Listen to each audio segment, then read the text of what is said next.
Hello student, class 8 का science का question paper है पीरियोडिक टेस्ट 25-26 सेशन के लिए। तो ये इम्पॉर्टेंट है जिन बच्चों के अभी पीरियोडिक टेस्ट नहीं हुए हैं, यूनिट टेस्ट, एंड साथ ही साथ मिड टर्म वालों के लिए भी इम्पॉर्टेंट है। तो मिड टर्म की भी इससे आप प्रैक्टिस कर सकते हैं एंड मिड टर्म के लिए प्लेलिस्ट बनी हुई है, चेक कर लेना, लिंक डिस्क्रिप्शन में है। तो 8 का साइंस का ये क्वेश्चन पेपर है, इसका सोल्यूशन करेंगे अभी हम। तो देखिए इसका section A multiple choice question. First question है which of the following plant has parallel venation. कौन सा इसमें से प्लांट है जिसके पास पैरेलल वेनेशन होता है। तो आपको पता है ना, दो टाइप के वेनेशन होते हैं, एक पैरेलल होता है और एक रेटिकुलेट होता है। ठीक है, पैरेलल वेनेशन में जो वीन्स होती है ना प्लांट्स की, लीव्स की जो वीन्स होती है वो पैरेलल होती है। ठीक है, और जो रेटिकुलेट वेनेशन होता है उसमें जो वीन्स होती है वो वेब लाइक स्ट्रक्चर में होती है। ओके, तो यहाँ पे अगर हम बनाना को देखें, मैंगो, बनाना, नीम और रोज़ में से, तो बनाना की लीव आपने देखी होगी, उसमें पैरेलल वेनेशन होता है। ठीक है, जबकि मैंगो, नीम, रोज़ ये रेटिकुलेट वेनेशन होता है, यानी इनमें वेब लाइक स्ट्रक्चर्स बनते हैं वीन्स के, और यहाँ पे वीन्स पैरेलल अरेंज होती है। ओके, तो बनाना हो गया, बैम्बू हो गया, ये सब पैरेलल वेनेशन होता है। बी ऑप्शन इसका करेक्ट आंसर है। तो आई होप सबको ये क्वेश्चन समझ आ गया होगा। नेक्स्ट क्वेश्चन देखते हैं। नेक्स्ट क्वेश्चन नंबर 2 देखिए, विच of the following is a renewable natural resource. अब देखो रिन्यूएबल नेचुरल रिसोर्स क्या होते हैं, जो अगेन यूज़ कर सकते हो, आप बार बार यूज़ कर सकते हो। ठीक है, यानी जो जल्दी ख़त्म नहीं होते हैं ना, रिन्यूएबल रिसोर्स होते हैं वो। तो इसमें आपका कोल, पेट्रोलियम, सनलाइट, नेचुरल गैस, इसमें से आपका सनलाइट जो है ना, ये रिन्यूएबल रिसोर्स होता है। ठीक है, यानी ये एग्जॉस्ट नहीं होगा, जल्दी ख़त्म नहीं होगा, तो सनलाइट आपका रिन्यूएबल है, जबकि कोल, पेट्रोलियम, नेचुरल गैस ये आपके नॉन रिन्यूएबल रिसोर्सेज होते हैं। तो यहाँ पे रिन्यूएबल पूछा है तो सनलाइट, वाटर, ये सब होता है। तो सी ऑप्शन आंसर है। कोल, पेट्रोलियम, नेचुरल गैस ये नॉन रिन्यूएबल होते हैं। ठीक है, तो इनमें डिफरेंस भी पूछा जा सकता है, तो जिनके एग्ज़ाम नहीं हुए उन्हें इन्हें मतलब वर्ड्स में भी याद करना है, रिन्यूएबल कौन से है और नॉन रिन्यूएबल कौन से है। तो इसका आंसर सनलाइट है सेकंड का। नेक्स्ट क्वेश्चन पे आते हैं। Third, what causes iron to rust. Iron से रस्ट बन जाती है, जंग बन जाता है ना, लोहे पे जंग लग जाता है। तो किस कारण से जंग लगता है, जो आयरन है वो रस्ट कैसे लगाता है, कैसे लग जाता है उसमें। तो आयरन जब ना कांटेक्ट में आता है ना ऑक्सीजन और मॉइस्चर में, यानी पानी और हवा के संपर्क में जब आता है तो वो रस्ट में चेंज हो जाता है। तो आयरन से रस्ट बनने में क्या चाहिए, ऑक्सीजन और मॉइस्चर। तो बी ऑप्शन इसका आंसर है। क्वेश्चन थर्ड का answer b, oxygen and moisture से क्या होता है, आयरन रस्ट में चेंज हो जाता है। ठीक है, नेक्स्ट क्वेश्चन देखो। Fourth, which nutrient is needed for strong bones and teeth. कौन सा न्यूट्रिएंट है जो बोन्स और टीथ को स्ट्रॉन्ग करने में हेल्प करता है। तो बोन्स और टीथ के लिए आपने सुना भी होगा, क्या चाहिए, कैल्शियम चाहिए होता है। सी ऑप्शन आंसर है इसका। प्रोटीन, कार्बोहाइड्रेट, विटामिन सी ये बोन्स और टीथ के लिए उतना ज़रूरी नहीं है जितना कैल्शियम ज़रूरी है। तो सी ऑप्शन इसका आंसर है। ठीक है, तो कार्बोहाइड्रेट तो आपको एनर्जी देती है ना, प्रोटीन आपको ग्रोथ एंड रिपेयर करती है, विटामिन सी से आपके जो गम्स होते हैं वो स्ट्रांग होते हैं। तो कैल्शियम किस काम आता है, बोन्स और टीथ को स्ट्रांग रखने में। ठीक है, तो आंसर क्या है, कैल्शियम। तो फोर्थ का आंसर आपका सी, कैल्शियम होगा। तो आपको ऑल सब्जेक्ट्स के पीटी और मिड टर्म के क्वेश्चन पेपर्स मिल जाएंगे, प्लेलिस्ट चेक कर लेना। आपके मिड टर्म के लिए भी प्लेलिस्ट बनी हुई है, तो डिस्क्रिप्शन में मैं लिंक डाल दूंगी, अच्छी तरह से उसे प्रैक्टिस कर लेना। फिफ्थ क्वेश्चन देखिए, what causes day and night on earth. Day and night on earth किस कारण से होता है।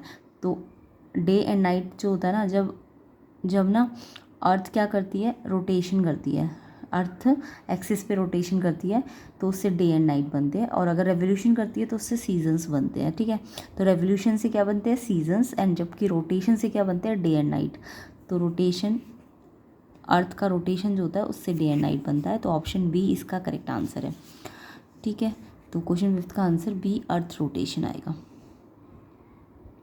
नेक्स्ट क्वेश्चन देखिए। Next question number 6, which material will evaporate water faster. कौन सा मटेरियल है जो वाटर को फास्टर एवपोरेट कर सकता है, यानी एवपोरेट का मतलब वाटर वेपर बन सकता है, जल्दी एवपोरेट हो जाएगा। तो किस कारण से एवपोरेशन जल्दी होता है। तो यहाँ पे आपको पता होना चाहिए एवपोरेशन जल्दी होने के लिए आपको एक तो टेम्परेचर ज़्यादा करना होता है ना, दूसरा सरफेस एरिया ज़्यादा होना चाहिए। अगर एवपोरेशन का जो रेट है वो बढ़ाना है तो एक तो टेम्परेचर ज़्यादा होना चाहिए यानी गर्मी होनी चाहिए, उसके अलावा सरफेस एरिया ज़्यादा होना चाहिए, है ना। तो यहाँ पे हम देखेंगे cotton cloth, plastic sheet, steel plate, glass bowl. इनमें से जो कॉटन क्लॉथ है वो क्योंकि पानी को क्या कर सकता है, एब्जॉर्ब कर सकता है ना, बाकी सब थोड़ी ना पानी को एब्जॉर्ब करेंगे। तो जब ये पानी को एब्जॉर्ब कर लेगा तो इसका मतलब वो पानी क्या हो जाएगा, स्प्रेड हो जाएगा ना कॉटन के कपड़े में, यानी वो पानी के सरफेस एरिया को बढ़ा देगा और इससे ऑपरेशन जल्दी हो जाता है। ठीक है, तो यहाँ पे आंसर क्या होगा, कॉटन क्लॉथ, क्योंकि कॉटन क्लॉथ ही तो एब्जॉर्ब करेगा, इनमें से और थोड़ी ना एब्जॉर्ब करेगा पानी। तो यहाँ पे कॉटन क्लॉथ आंसर है। ठीक है, क्योंकि वाटर को एब्जॉर्ब करके ये उसके सरफेस एरिया को बढ़ा देगा, ओके, जिससे एवपोरेशन जल्दी होगा। तो ए ऑप्शन इसका आंसर है। नेक्स्ट क्वेश्चन 7 देखिए, विच of the following is the symptom of iron deficiency. Iron deficiency यानी आयरन की कमी का क्या सिम्टम है, आयरन की कमी से क्या हो सकता है, night blindness, weak bones, anaemia, tooth decay. तो अभी थोड़ी देर पहले मैंने आपको बताया था जो वीक बोन्स है वो तो आपकी कैल्शियम की कमी से होती है ना, बोन्स स्ट्रॉन्ग करता है कैल्शियम, तो यानी बोन्स कम कब होगी, जब वीक कब होगी, जब कैल्शियम नहीं मिलेगा। तो ये कैल्शियम से हो रहा है। नाइट ब्लाइंडनेस आपकी विटामिन ए से होती है, अगर विटामिन ए नहीं खाओगे कैरेट रेडिश तो उससे नाइट ब्लाइंडनेस हो जाएगी। तो टूथ डिके विटामिन सी से होता है। एनीमिया जो है आयरन की डेफिशिएंसी से होता है, तो आयरन की कमी हो जाती है तो एनीमिया हो जाता है। ऑप्शन सी इसका करेक्ट आंसर है, 7th का आंसर सी एनीमिया आएगा। ठीक है, तो नेक्स्ट क्वेश्चन देखिए 8th, which part of the plant help in absorption of water. इनमें से कौन सा प्लांट का पार्ट है जो पानी को एब्जॉर्ब कर सकता है, लीफ एब्जॉर्ब करेगी, स्टेम एब्जॉर्ब करेगा, रूट एब्जॉर्ब करेगी कि फ्लावर। तो आपने सुना भी होगा रूट क्या करती है, पानी को प्लांट्स तक पहुंचाती है ना, तो रूट पानी को एब्जॉर्ब करेगी तभी तो पहुंचाएगी बाकी पार्ट्स में। तो रूट पानी का क्या करती है, एब्जॉर्प्शन करती है। सी ऑप्शन इसका आंसर है। ठीक है, तो 8th का आंसर सी रूट आएगा। ओके, नेक्स्ट क्वेश्चन पे आते हैं, which factor increases the rate of evaporation. अभी मैंने बताया था ना एवोपोरेशन किस कारण से बढ़ता है, तो एक तो आपको सरफेस एरिया ज़्यादा करना पड़ेगा, है ना, दूसरा आपको टेम्परेचर हाई होना चाहिए, टेम्परेचर ज़्यादा, गर्मी के दिन ज़्यादा एवोपोरेशन होता है तो टेम्परेचर ज़्यादा होना चाहिए, सरफेस एरिया ज़्यादा होना चाहिए, लेकिन जो ह्यूमिडिटी है यानी कि पानी जो नमी है ना वो कम होनी चाहिए, क्योंकि नमी ज़्यादा होगी तो पानी तो थोड़ी ना जैसे कपड़े सूखते कब है, जब गर्मी होती है ना, या जब आप कप और बाउल में से जल्दी चाय किस में से पीते हो, जब बाउल में रखते हो, क्योंकि बाउल का सरफेस एरिया ज़्यादा होता है तो उससे वो जल्दी ठंडा हो जाता है ना, एवपोरेशन से ठंडा हो जाता है ना चीज़ें। तो एवपोरेशन होने के लिए लो टेम्परेचर नहीं, ज़्यादा टेम्परेचर होना चाहिए। तो ये तो नहीं करेगा, ये इंक्रीज़ करना है ना रेट को, तो लो टेम्परेचर से थोड़ी ना इंक्रीज़ होगा, हाई ह्यूमिडिटी से भी नहीं इंक्रीज़ होगा, क्योंकि ह्यूमिडिटी तो और पानी मतलब पानी हाई ह्यूमिडिटी मतलब पानी ज़्यादा हो गया ना एटमॉस्फेयर में, नमी ज़्यादा हो गई तो इट मीन्स तब भी एवपोरेशन कम हो जाएगा, बढ़ेगा नहीं। लार्ज सरफेस एरिया ज़्यादा होगा तो यस इंक्रीज़ हो जाएगा एवपोरेशन। तो यहाँ पे आंसर क्या होगा, लार्ज सरफेस एरिया होने से एवपोरेशन बढ़ जाता है। 9th का आंसर सी ऑप्शन हो जाएगा। अगला क्वेश्चन देखिए, विच of the following is a non metal. तो नॉन मेटल और मेटल में आपको डिफरेंस भी आना चाहिए। तो मेटल कौन कौन सी होती है, नॉन मेटल कौन कौन सी होती है। तो आयरन जो है वो मेटल होती है, कॉपर भी मेटल होती है, एल्यूमिनियम भी मेटल होती है, सल्फ़र जो है वो आपकी नॉन मेटल है। तो इनमें नॉन मेटल पूछा है तो सल्फ़र, डी ऑप्शन इसका आंसर है 10th का। सल्फ़र एक नॉन मेटल है, जबकि आयरन, कॉपर, एल्यूमिनियम ये मेटल्स होती है। ओके, तो मेटल कैसी होती है, हार्ड होती है, और नॉन मेटल सॉफ्ट होती है, ये भी आपको पता होना चाहिए। मेटल जो होती है वो गुड कंडक्टर होती है हीट की, इलेक्ट्रिसिटी की, जबकि नॉन मेटल गुड कंडक्टर नहीं होती है ना। तो ये सब, तो इनमें से आपको ये भी पता होना चाहिए मेटल के नाम क्या क्या है, नॉन मेटल। तो नॉन मेटल क्या है, सल्फर, डी ऑप्शन आंसर है। नेक्स्ट क्वेश्चन पे आते हैं। अब ये section b short answer question है। तो यहाँ पे डिफाइन करना है एडोलेसेंस क्या होती है, और कोई दो बिहेवियरल चेंज ड्यूरिंग एडोलेसेंस। जब एडोलेसेंस हो आती है तो दो बिहेवियर क्या क्या चेंज हो जाते हैं। तो सबसे पहले तो एडोलेसेंस होती क्या है। तो एडोलेसेंस आपकी ना एक फेस है, ठीक है, एक फेस है, ये एक टाइम है या एक फेस है किसका, period between beginning of puberty and adulthood, जब प्यूबर्टी स्टार्ट होती है और एडल्टहुड, यानी कि प्यूबर्टी का 11 से लेके एडल्टहुड 18-19 तक ना, तो 11 से 18 के बीच में स्टार्ट होता है ये एडोलेसेंस की जो टाइम है या फेस है, वो किसके बीच का समय है, प्यूबर्टी से लेके एडल्टहुड के टाइम का। प्यूबर्टी मतलब 11-12 ईयर एंड एडल्टहुड मतलब 18-19, है ना। तो इसमें क्या होता है, ह्यूमन बीइंग डेवलप होता है फिजिकली और इमोशनली, एंड उसमें एक सेक्सुअल मैच्योरिटी भी आ जाती है। तो इस स्टेज को हम एडोलेसेंस कहते हैं, ठीक है। अब इसमें बिहेवियर में क्या क्या चेंजेस आते हैं, तो जब एडोलेसेंस आती है तो आपके हार्मोनल चेंजेस होते हैं, आपका ब्रेन डेवलप होता है, आपके मूड स्विंग्स होते हैं, आपको गुस्सा आता है ना, या कभी कभी हैप्पी होते हो बहुत ज़्यादा, तो ये सब बिहेवियरल चेंजेस होते हैं, ठीक है। नेक्स्ट क्वेश्चन पे आते हैं। नेक्स्ट क्वेश्चन है second, mention any 2 physical property of non metal. Non metal की फिजिकल प्रॉपर्टी पूछी, यानी कि जो अपीयरेंस से दिखाई देती है, आपको बाहर से दिखती है फिजिकल प्रॉपर्टी नॉन मेटल की, क्या है। तो फर्स्ट, नॉन मेटल क्या होते हैं, ब्रिटल होते हैं। ब्रिटल मतलब वो ना आसानी से ब्रेक हो जाएंगे, जब आप हैमर उसे हथौड़े से पीटोगे ना तो वो ब्रेक हो जाएंगे, टूट जाएंगे, तो ब्रिटल होते हैं वो, ठीक है।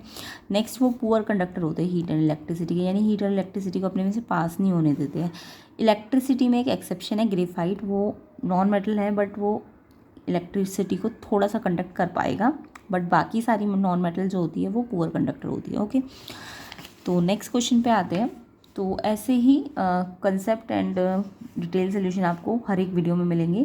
8th की साइंस भी बनी हुई है, मैथ्स भी बनी हुई है, सबकी प्लेलिस्ट बनी हुई है, तो आप चेक कर लेना, लिंक डिस्क्रिप्शन में है। नेक्स्ट क्वेश्चन देखिए, what are symptoms and remedies of vitamin A deficiency. आपको विटामिन ए की कमी अगर है तो उसके क्या सिम्टम्स है, यानी उससे कैसे पता चलेगा विटामिन ए की कमी है, और उसकी रेमेडीज़, यानी उसकी क्या, अगर वो विटामिन ए की कमी हो गई है तो उसके लिए क्या आपको रेमेडी लेनी है, यानी क्या उसको सही अगर करना है तो उसके लिए क्या लेना चाहिए। तो सबसे पहले तो सिम्टम पूछे, यानी कि कैसे पता चलेगा विटामिन ए की कमी हुई है। तो इसमें एक थर्ड का answer, symptom of vitamin A deficiency, सबसे पहले नाइट ब्लाइंडनेस हो जाएगी, है ना। उसके अलावा आईज़ आपकी ड्राई हो जाती है, ड्राई और रफ स्किन हो जाती है, इन्फेक्शंस हो जाते हैं, तो ये सब आपको विटामिन ए की कमी से होता है, तो ये इसके सिम्टम्स है। उसके बाद रेमेडीज़, इसको कैसे ठीक करा जाए, तो इसको ठीक करना है अगर आपको विटामिन ए से की कमी को, तो आपको ऐसे फूड खाने पड़ेंगे, consume food rich in vitamin A, जो विटामिन ए से रिच हो, लाइक कैरेट हो गया, स्पिनच हो गई, पालक, गाजर, एग्स, स्वीट पोटैटो, ये सब खाने पड़ेंगे। उसके अलावा adequate intake of iron, water, इन सब का सही से इनटेक करना होगा, है ना। नेक्स्ट क्वेश्चन देखिए, what is the function of proteins in our body. हमारी बॉडी में प्रोटीन का क्या काम है, तो प्रोटीन बहुत ज़रूरी है हमारी बॉडी के लिए, किस लिए, इसके फंक्शंस बताने हैं। तो फंक्शन क्या है प्रोटीन के, फर्स्ट ये एंटीबॉडीज़ बनाता है, एंटीबॉडीज़ हमारे बॉडी को फाइट करती है इन्फेक्शन से या डिजीज़ से फाइट करती है ना, तो ये एंटीबॉडीज़ बनाता है प्रोटीन आपका। इसके अलावा ये रिपेयर एंड ग्रोथ करता है बॉडी की, ये अलग अलग सब्सटेंसेस को ट्रांसपोर्ट करता है पूरी बॉडी में, लाइक जैसे ऑक्सीजन हीमोग्लोबिन के फॉर्म में न्यूट्रिएंट्स को ट्रांसपोर्ट करता है, ठीक है। उसके अलावा ये हार्मोन्स रेगुलेट भी करने में यूज़फुल होता है, तो ये प्रोटीन के फंक्शंस है। नेक्स्ट क्वेश्चन देखो, what are natural resources, give 2 examples. Natural resources क्या है और उनके 2 एग्जांपल्स पूछिए। तो नेचुरल रिसोर्सेज नाम से ही पता चल रहा है नेचर ने जो दिए हमको, ऐसे रिसोर्सेज जो नेचर ने दिए, है ना। तो natural resources are resources exist in nature, जो नेचर में ही एग्जिस्ट करते हैं, एंड ये यूज़ किए जाते हैं, use by humans to meet their needs. Human इनको यूज़ करता है अपनी नीड्स को पूरा करने के लिए, ओके। जो भी उसकी ज़रूरतें होती है उसको पूरा करने के लिए वो नेचुरल रिसोर्सेज का यूज़ करता है। अब एग्जांपल भी पूछे, जैसे वाटर हो गया, ये नेचर में ही पाया जाता है ना, मिनरल, आयरन, कोल, पेट्रोलियम, ये सब जितने भी मिनरल्स है ये नेचर ने ही तो बनाए हैं, तो ये इसके एग्जाम्पल्स है, ओके। नेक्स्ट आपको section c long answer questions है, जिसके आंसर्स आपको इसके नेक्स्ट पार्ट वाली वीडियो में मिल जाएंगे, तो सभी को डिटेल सोल्यूशन एंड कंसेप्ट के साथ समझाया जाएगा। तो आई होप वीडियो आपको अच्छा लगा, कंसेप्ट सीखने को मिले, एंड और भी कंसेप्ट सीखने तो प्लेलिस्ट को पूरा चेक कर लेना, आपके मिड टर्म के लिए भी यूज़फुल है, तो लिंक मैं डिस्क्रिप्शन में डाल दूँगी, ठीक है। तो इसके सेक्शन सी के क्वेश्चंस के आंसर हम नेक्स्ट पार्ट में कवर करेंगे। वीडियो को ज़्यादा से ज़्यादा शेयर कर दो, लाइक कर दो, एंड चैनल में नए हो तो चैनल को सब्सक्राइब ज़रूर करना, एंड प्लेलिस्ट को ज़रूर चेक कर लेना। इसके नेक्स्ट पार्ट की जो वीडियो बनेगी उसका लिंक भी मैं डिस्क्रिप्शन में डाल दूँगी। तो आई होप सबको ये क्वेश्चन समझ आ गए, एंड वीडियो को शेयर एंड लाइक कर देना।